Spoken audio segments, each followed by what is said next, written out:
Delhi BJP में CM पद पर चर्चा तेज, जल्द तय होगा मुख्यमंत्री का नाम। महिला चेहरे समेत कई चेहरों पर सुगबुगाहट और ऐसे में सामाजिक समीकरण के अलावा भावी चुनौतियों पर भी मंथन। बड़ी जानकारी आपको बता रहे हैं, दिल्ली बीजेपी में सीएम पद पर चर्चा तेज हो गई है और जल्द तय होगा मुख्यमंत्री का नाम। महिला चेहरे समेत कई चेहरों पर सुगबुगाहट,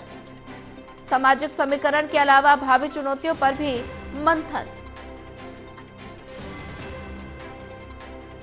दिल्ली बीजेपी में एक तरफ जश्न का माहौल है और एक तरफ सीएम पद पर चर्चा तेज हो गई है, जल्द तय होगा मुख्यमंत्री का नाम। और वहीं ज्यादा जानकारी साझा करने के लिए हमारे साथ रिया राय जुड़ चुकी है। रिया, दिल्ली बीजेपी में सीएम पद पर चर्चा तेज हो गई है और ऐसे में लगातार सस्पेंस मुख्यमंत्री के नाम पर बरकरार है और ऐसे में कब तक उम्मीद जताई जा रही है कि मुख्यमंत्री का नाम तय हो जाएगा? जी देखिए सोनिया, जिस तरह से राजधानी दिल्ली में विधानसभा चुनाव जीतकर भारतीय जनता पार्टी ने वापसी की है, उसके बाद से अब एक लगातार जो चर्चा है वो दिल्ली के अगले मुख्यमंत्री को लेकर चल रही है। लेकिन इस बीच में अब तक कई सारे ऐसे नाम हैं जिनका जिक्र मुख्यमंत्री चेहरे को लेकर हो चुका है, लेकिन अब सुगबुगाहट जो है इन चेहरों में महिला चेहरे की भी हो रही है और साथ ही साथ में जो विधायक जीते हैं उनमें से भी हो रही है। ये बात का समीकरण पूरी तरह से तय है कि जो विधायक हैं, यानी कि जिन्होंने इस विधानसभा चुनाव में जीत हासिल की है, कहीं ना कहीं पर उन विधायकों में से ही कोई एक चेहरा, ऐसा पता चल रहा है सूत्रों के हवाले से कि कोई एक चेहरा मुख्यमंत्री पद के लिए अगला चेहरा हो सकता है दिल्ली का। लेकिन इसमें ये जो एजेंडा है बीजेपी का, उनका ये भी कहना है कि मुख्यमंत्री चेहरे को लेकर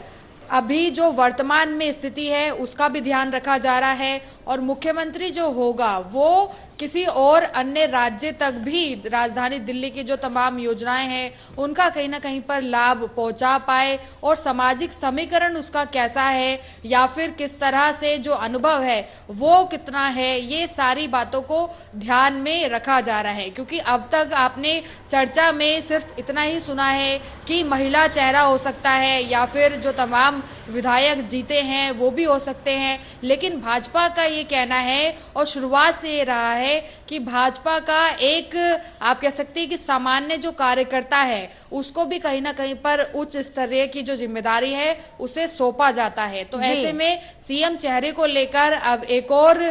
जो कवायद है वो शुरू हो गई है, जिसमें ये कहा जा रहा है कि ना सिर्फ उसका अनुभव ये तय करेगा कि वो अगला मुख्यमंत्री होगा, बल्कि ये भी तय करेगा कि आखिर सामाजिक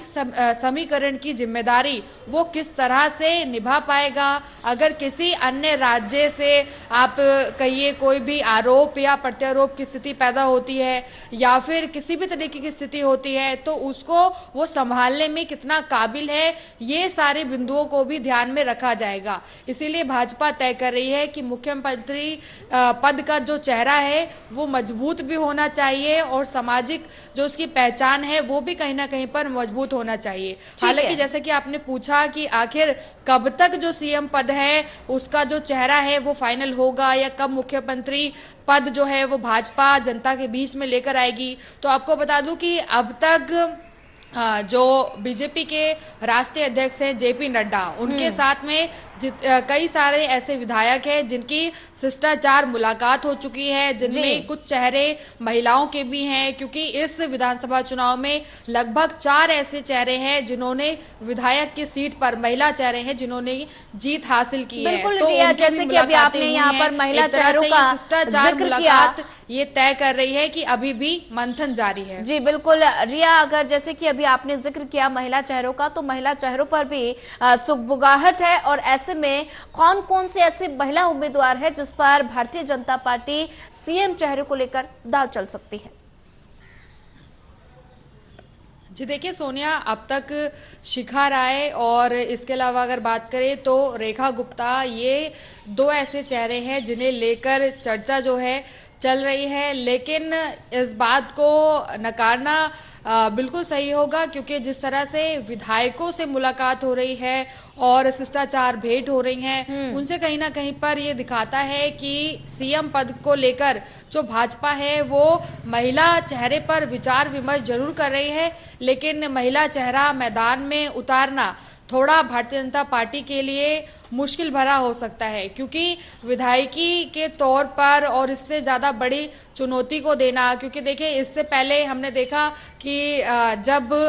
दिल्ली सरकार थी, यानी कि आम आदमी पार्टी की सरकार थी, उसमें कुछ समय का कार्यकाल आतिशी मार्लेना का रहा, जो कि एक महिला चेहरा थी। तो ऐसे में दिल्ली में कहीं ना कहीं पर राजनीति में चाहे कोई भी मुद्दा रहा हो, एक बदलाव दिल्ली सरकार में नजर आया और एक परिणाम भी कहीं ना कहीं पर नजर आया। तो एक ये बिंदु भी है कि महिला चेहरे पर बीजेपी का कुछ तय हो पाना या एक निर्णय ले पाना, कहीं ना कहीं पर ये आप कह सकती है कि इसमें स्पष्टीकरण साफ नहीं हो पा रहा है। लेकिन फिर भी जिस तरह की भेंट हो रही हैं, उनसे कहीं ना कहीं पर मंथन इस बात पर ही टिका हुआ है कि जल्द ही जो दिल्ली है उसका मुख्यमंत्री भारतीय जनता पार्टी की तरफ से तय किया जाएगा, क्योंकि बहुत जल्द ही जो विधायक दल हैं उनकी बैठकें होने वाली हैं। इससे पहले आपने देखा कि अभी 1 से 2 दिन पहले तमाम जो विधायक थे उनकी एक बैठक हुई थी, जिसमें कि अहम चर्चा की गई थी, और अब जो विधायक दल हैं उनके कुछ और बैठकें हैं, जो कि खासतौर से मुख्यमंत्री चेहरे को लेकर ही जो मंथन है उस पर होने वाली हैं, क्योंकि शीर्ष कमान से जिस तरह से मुलाकात हो रही है उसमें कहीं ना कहीं पर शिष्टाचार मुलाकात के साथ साथ बहुत से ऐसे एजेंडे हैं जिनके बारे में बात की जा रही है। हालांकि ये अंदरूनी जानकारी है, लेकिन फिर भी अब विधायक दलों की जब बैठक होगी तो उसमें ये सुनिश्चित किया जा सकता है कि मुख्यमंत्री पद के लिए कैसा चेहरा होना चाहिए और भारतीय जनता पार्टी का एजेंडा क्या है, क्योंकि भारतीय जनता पार्टी का सीधे तौर पर यह कहना है कि अब दिल्ली में कोई भी प्रेस वार्ता करने वाले जो मुख्यमंत्री चेहरे हैं वो नहीं आएंगे, बल्कि एक ऐसा मुख्यमंत्री चेहरा होगा जो दिल्ली की जनता के बीच में रहकर काम भी करेगा, और साथ ही साथ में अगर किसी अन्य राज्य से किसी प्रकार का दबाव होता है किसी भी योजना को लेकर या फिर किसी भी कार्य को लेकर, तो उसका वो जवाब भी दे सके, इसकी काबिलियत भी उसके अंदर होनी चाहिए। तो तमाम इन सभी चीजों को देखते हुए भारतीय जनता पार्टी जल्द ही विधायक दलों की बैठक के बाद अपना जो मुख्यमंत्री है वो तय करेगी।